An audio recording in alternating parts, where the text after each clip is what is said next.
Milwaukee.com. And I'm joined today, one of these times I'll get the directions right. I'm joined today by my colleague, Molly Snyder. How are you doing today, Molly Snyder? I'm doing great. You're the cat costume on, and I have the dogs barking in the background. So yeah, I've got my dog. He's looking out the window right now. Thankfully, he's not noticed that I'm dressed as a giant cat. For those wondering, this is my DJ. Oh, there he is. This is my DJ Kitty outfit. DJ Kitty is the mascot for the Tampa Bay Rays, who are currently playing in the World Series, and they need to win tonight. So I thought I'd give them some good juju and dress up as DJ Kitty, despite the fact that this cat onesie is about 30. I'm about 30 to 40 pounds too heavy for it at this point. So if you hear tearing, that's clothes just ripping apart, Hulk style.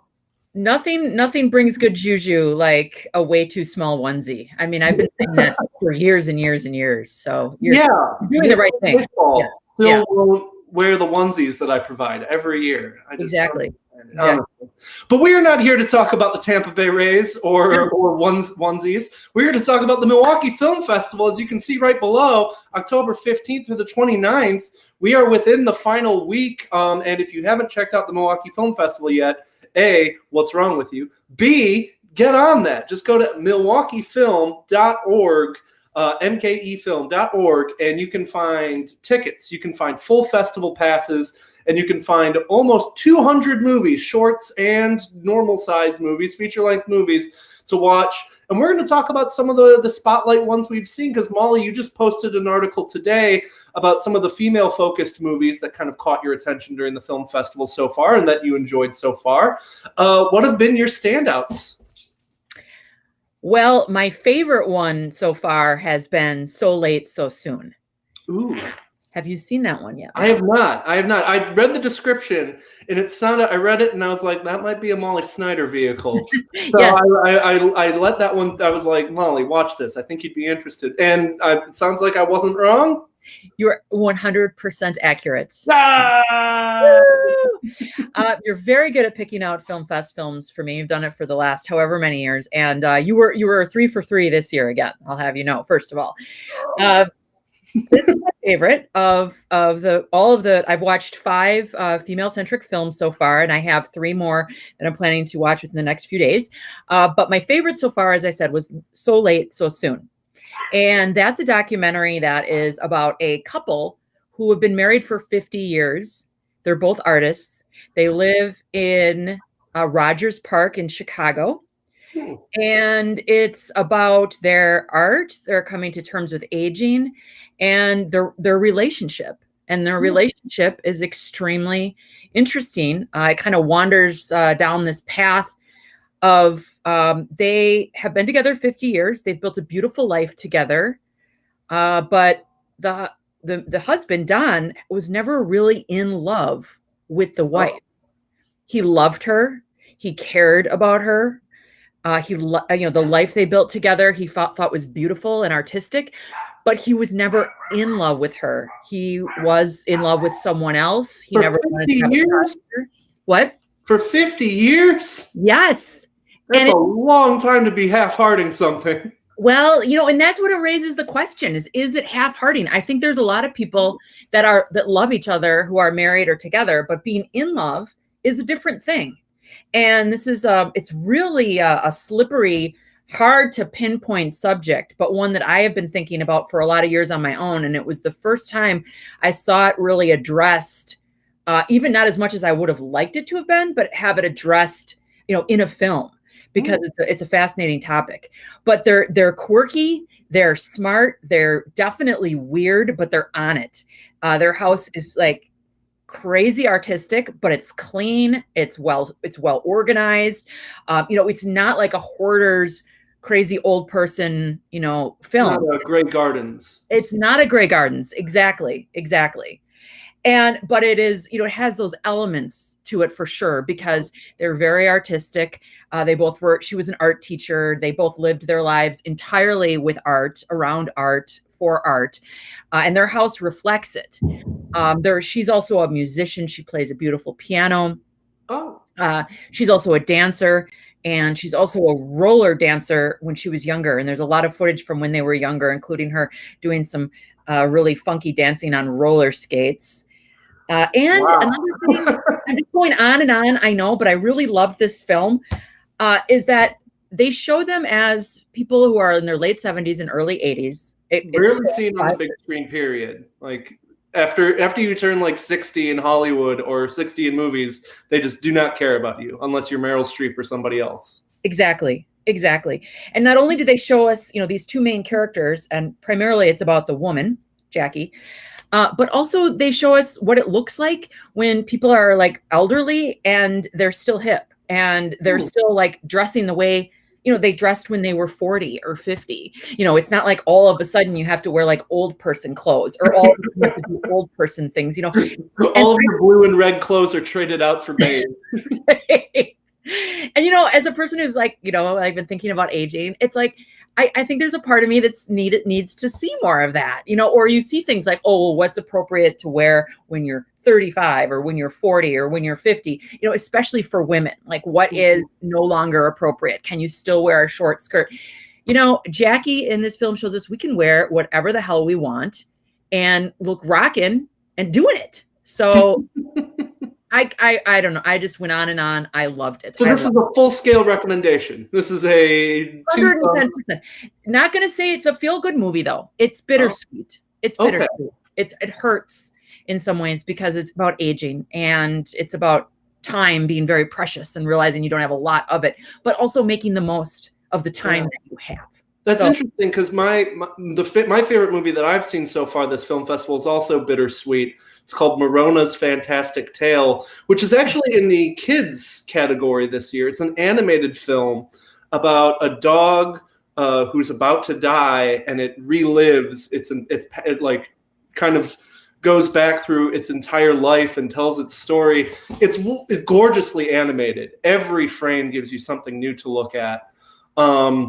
There's like people kind of like they're like made of yarn and noodles and they like stretch and all this. Like every single person in this animated movie is something new to look at and beautiful.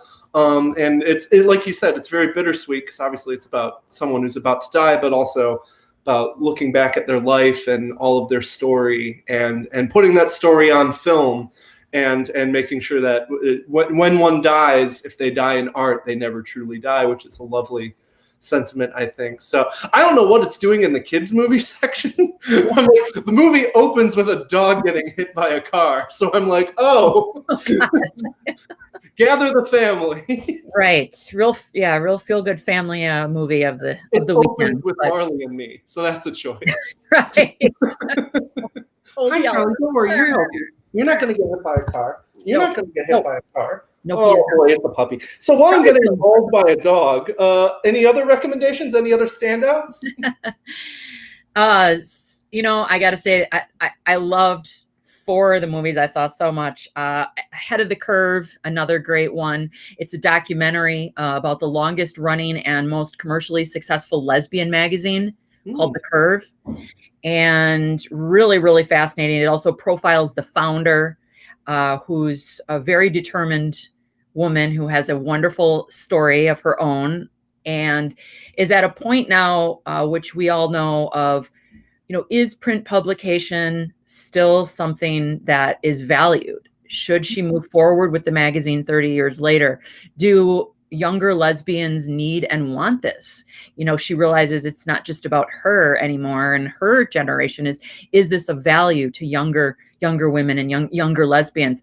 And she's trying to sort all of this out while like reflecting on everything that her magazine has done to bring the lesbian community in the United States together and to make them feel like that they had role models and that they had documentation of themselves in their everyday life and not stereotypes and in a way to connect with other lesbian musicians and artists and business people. And it really did serve a purpose for a long time. But the question is now, where would a print publication like this does it still serve a purpose? Yeah. And in these different times that are so different, but in many ways not that different from 30 years ago. And again, to find these movies, mkefilm.org, you can find single movie passes. You can find an entire film festival pass. Great movies for a cheap price that you get to watch from home. Really tremendous stuff. We've got 2 recommendations there from Molly. Any other standouts? Any other ones? I know you were excited about Jumbo. Oh, we have to talk about Jumbo, Matt. We have to talk about Jumbo. Did you watch Jumbo? I have not watched Jumbo yet, so no spoilers yet. However, I absolutely does she fall in love with the Tilt-A-Whirl? Well, okay, yes, but let me just say first, I loved this film. Secondly, it bothers me that it's in all of the copy and everything I've heard about it, they say that the ride is a Tilt-A-Whirl, and I'm here to argue that that is not a Tilt-A-Whirl, the ride that it is not a Tilt-A-Whirl. It's like one of those crane rides. Exactly. It's more like a twister that like goes, vertical and lifts off the ground. And then like spins off like in the sky. A Tilt-A-Whirl was the thing that stays on the ground and kind of spins around on the metal plates, anyway, I apparently I know my amusement park rides. I mean, not as well as she knows her amusement park rides. Oh boy. She really, really loves Jumbo, this amusement park ride. Not the Jumbo, not the Tilt-A-Whirl. Jumbo is a French film. And it is the story of a woman who is in love with a amusement park ride, like for real. It's called Object Sexuality. It is a real thing. This is based on a true story of a woman who married the Eiffel Tower.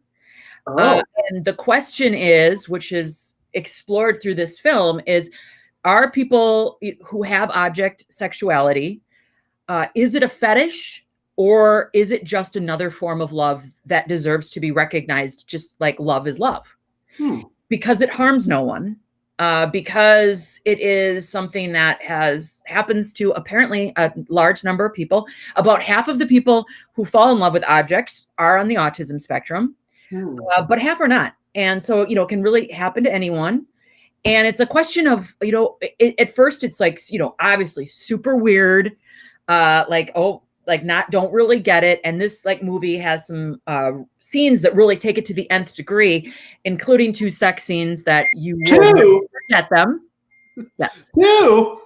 Well, one is much larger than the other, but there's a surprise second one, Matt, that I was not expecting. Yeah. Does she hang out with the Ferris wheel? Does she start cheating on the Tilt-A-Whirl? No, there is no cheating. She is so in love with this one ride. And that's where it's so you want to go there and you want to say all this stuff to sort of poke fun at it, but it is truly, she is in love with this one ride, and they show you why and how she's in love with the ride. And of course, some of it you don't know. She might be imagining it, again, but it doesn't matter. If she's in love with a ride, is that something that her family can support? And it becomes a metaphor almost for every person that has had a partner that their family hasn't liked because of their race or their gender or whatever. Her mother can't come to terms with the fact that she's in love with an amusement park ride. So it has in fairness, it's a lot to deal with. It is so much to unpack. And it's visually wonderful, and it's quirky, and it's cute, and it's light at the same time somehow. And I just honestly, I heard a woman having sex with an amusement park ride, and I was immediately in, but it was so much more than that. I just thought it was lovely and adorable and sad, and really made me think about. I assumed it was going to be closer to something like Shape of Water, where it's not about, let's poke fun at this, and more about, let's go with this. Let's see. And for those who saw earlier this year, Portrait of a Lady on Fire, this super critically well-reviewed movie, I believe it's Naomi Merlant. I may have mispronounced that, but I believe she's the painter in Portrait of a Lady on Fire. She's in this. She's the lead in Jumbo. So if you enjoyed Portrait of a Lady on Fire, you'll be happy to dive back into Dumbo. Not Dumbo, a very different film. Yes, parents out there, you not for kids. Dumbo and Dumbo. Right. Yes. Your children will learn some unique life lessons. Right. There's plenty of time for kids to learn about object sexuality. It's not anything that anyone needs to learn within the first, decade of their life. It'll be there. Right. Maybe just stick with the pink elephants on parade. Right. Well, there's a pink elephant in the movie too. Weird. Oh, really? Yeah. Maybe it is maybe it's like a spiritual, kind of an adaptation of Dumbo in disguise. Or not even close. I don't think so, but I like the stretch. I like to reach and stretch, and then kind of come back in and be like, nope, but we still reach. I like to send little hot take test balloons, and then if they get shot down, I'm like, all right, we'll bring that back. Speaking of hot takes, I know Carolyn's watching right now. Carolyn, who monitors this, my editor. Carolyn Boozer, I have to have words with you. Because on night one of the Milwaukee Film Festival, you were talking about We Don't Deserve Dogs and how you stopped watching it. And I must harumph you for that, because I watched that movie and I thought it was lovely. I cried watching We Don't Deserve Dogs. It's a very sweet documentary. Also bittersweet too, and it's so much about the relationship between people and dogs. I think if you're expecting just puppies and just cuddles, it's not quite that. It's about people and these unique relationships they have with dogs, from child soldiers in, I believe, Uganda, who they're a part of a program that gives them dogs to help them get over their PTSD and helps them kind of relax and cope with what they've happened. Oh, there she is. All About Expectations Are the Wrong. Well, Carolyn, I'm glad to see that you've come to see the error of your ways. There's one dog in that movie that it gets birthdays celebrated, and there's clips in the movie of the pet owner putting the dog into dresses every day, and the dog steps into the gowns. It's the most adorable thing. The dog's just like, oh yeah, no, it's time for my gown. And it's just, oh my God, I wanted to hug the movie. Really, really sweet documentary, really thoughtful documentary as well, that I think is definitely worth people's mind if they want to love their dogs even more than they already do. Do you hear that, Charlie? You hear that? Well, and as someone who loves to dress her dogs in gowns, among other things, and has birthday parties for her dogs, among other things, you got me. I was thinking about that movie, but I'm definitely watching that now. Yeah, so. And I will say there's a chapter in the movie, because it kind of bounces from storyline to storyline. It goes to Vietnam at one point and talks with a shop owner who actually cooks dog meat and is a part of this family tradition of doing that.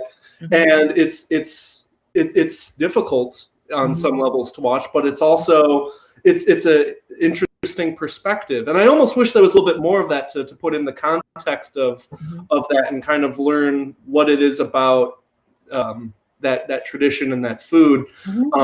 That kind of that keeps that family, because they're talking about how we know this is weird, and people in Vietnam are eating this less and less, and it is a part of our family's culture and this kind of area's culture that is fading out, and I guess that's just how life goes. So I think it's a really interesting documentary, and really cute, and really, really charming and bittersweet, and all of the emotions and feels. So I recommend We Don't Deserve Dogs as well. And I saw another movie on your list that you haven't watched yet, but was on your list to see, Golden Arm. Yes. I really was charmed by Golden Arm. I really liked it. For those who don't know, Golden Arm is a comedy. If you're a fan of Bridesmaids and Glow, this is right down your alley. About two old college friends who reunite to compete in an arm wrestling competition. And along the way, they learn about each other, and it's really charming. I feel like that should have been the opening night movie, honestly. I think it's funnier. I think it's lighter on its feet. I think it's a little bit more thoughtful in ways. It's a little bit more unique in ways. So I highly recommend Golden Arm if you're looking for just something light and fuzzy. That'll make good Sunday night watching. If you start fearing going back to work on Monday, just pop on Golden Arm as a nice relief. Up on a Golden Arm. I feel that we're going to be wrapping this up, but I really have to mention quickly another one that made my list and was just absolutely spectacular, and that was the Billie Holiday documentary. Oh yeah, and that was a total surprise to me. I hadn't read much about it, and it is the story. It's two stories at once, because the documentary was filmed in the 70s. By a woman who's a journalist who has over 200 hours of interviews with Billie Holiday's closest people, colleagues, friends, family. And then the journalist was murdered. Oh, wow. And, Billie Holiday was a very controversial figure as well. And she was unearthed. They do not go here in the movie, but there's really like a whole nother, like a second part to this story. And of course, they did a great job keeping it focused on Billie Holiday and everything that was extraordinary and tragic and fierce and wonderful about Billie Holiday. But it also, there's this whole part that you're like, but yeah, what about that? What about that? Quick question. Murdered journalist got some questions. Right?